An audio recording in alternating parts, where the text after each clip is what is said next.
We are almost done with the rules that will govern stable coins in the US. When it comes to controlling crypto, I think every country will do what the US does. This will have a big impact on the global stablecoin market.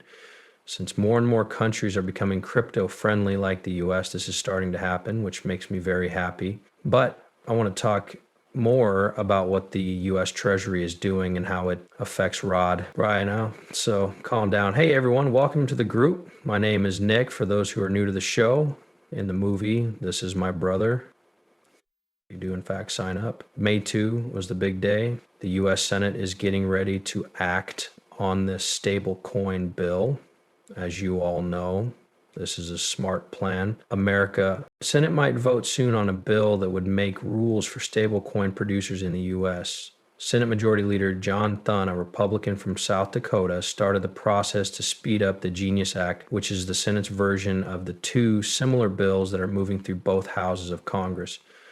This would be the first time the chamber has thought about a big crypto bill. I think this is just the first of many. The goal of the Genius Act is to guide and set national standards for stable U.S. coins. The House of Representatives will probably vote soon after, which will move the bill along more quickly. Thune wants to cut down on delays and acts on the floor so that it can be done faster. We still don't know for sure when the Senate vote will happen, but the plan was passed by a wide margin, 18-18 in the Senate Banking Committee, with votes from both parties. A bill like this was also brought up by the House Financial Services Committee in April. Not sure when the full vote will happen, but I think it will happen pretty quickly. Many people think it will happen by the end of August. That seems like a good amount of time since we still have 3 months to really get this going. However, stablecoins could also grow a lot in those 3 months. They are already a big part of crypto, traditional banking, and the U.S. Treasury market. Of course, we also have federal law for steady coins that people can look at from their own points of view. Their method is the one that is already in place. That the Department of Financial Services in New York very carefully pay attention to this. I'm going to look into it and explain why it's important to do so. But look at this. What does it mean to you? Besides all of those things, you could also say that peer-to-peer exchanges could make U.S. payments a lot cheaper. But how far does this go now that the business is kind of open? Does this make you wonder even more about how businesses change, Patrick? I don't think so. I believe that big names in finance won't use these things if there aren't good rules in place. That's what they need. They don't want it for an election or a term. They need to know how to build a business. You won't spend money on something short term that doesn't help your business much. A lot of people who deal in stable coins want the federal government to make good rules like New York State has done. I like both the Genius Act and the Stable Act. I believe there are many choices that are important. The housekeepers, how do you deal with them? Following sensible rules, like how we handle rules for foreign banks versus rules for local banks. What do you do with fixed coins from other countries? So I think that's where reasonable decisions can be made about how to regulate coins that aren't stable yet. More work needs to be done in that area, though, to see if there is a lot of interest in the finance world to use them.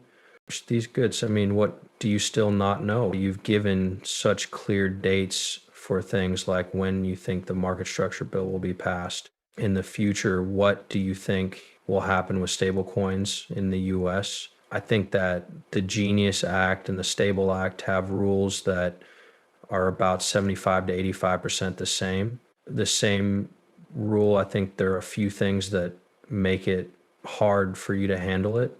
That's not what I meant to ask. I meant to ask who should be in charge of control.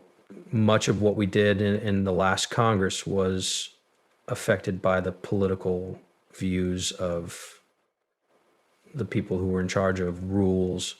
I think that this Congress can really get this done by being much more organized about it. People can choose from a wider range of federal regulators for goods that are similar to those regulated by the states. This is because there's more competition between the authorities.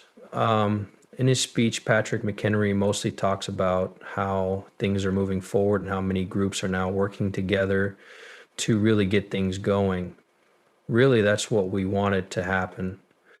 I want to see, I say, the CFTC go up against the SEC or other government officials get involved to start really making things run more smoothly.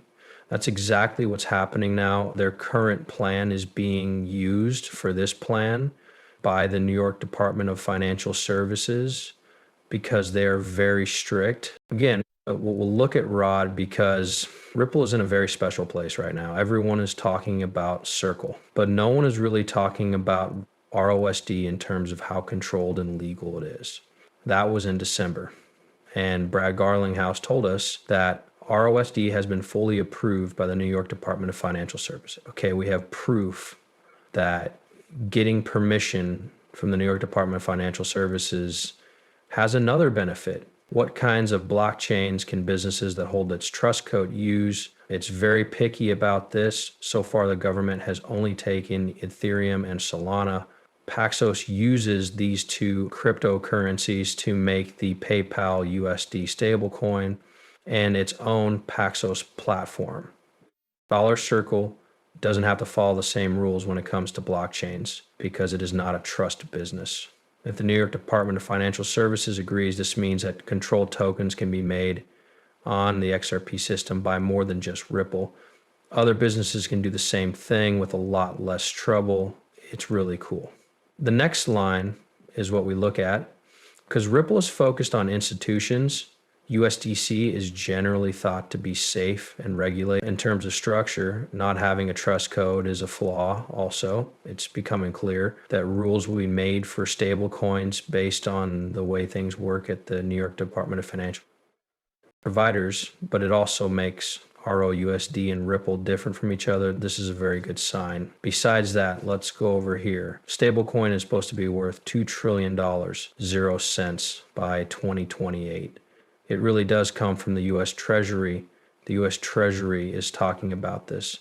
The Treasury said that steady coins could make more people want to buy U.S. Treasury bills around the world. Also, a shout out to Matthew Lin. People in the U.S. Treasury are getting ready to use stable coins. As Smoke Dog said, this is part of a much bigger breakdown. Now, I'm not saying that Matthew stole this or anything like that because Matthew doesn't do things like that very often. It was only 8 hours ago that the U.S. Department of Treasury that included RLUSD in a list of well-known currencies, even though it didn't come out until late 2024. That's why I'm combining these two posts into one. RLUSD major has already been accepted by one of the world's most powerful governments. This is something called digital money from the U.S. Department of the Treasury.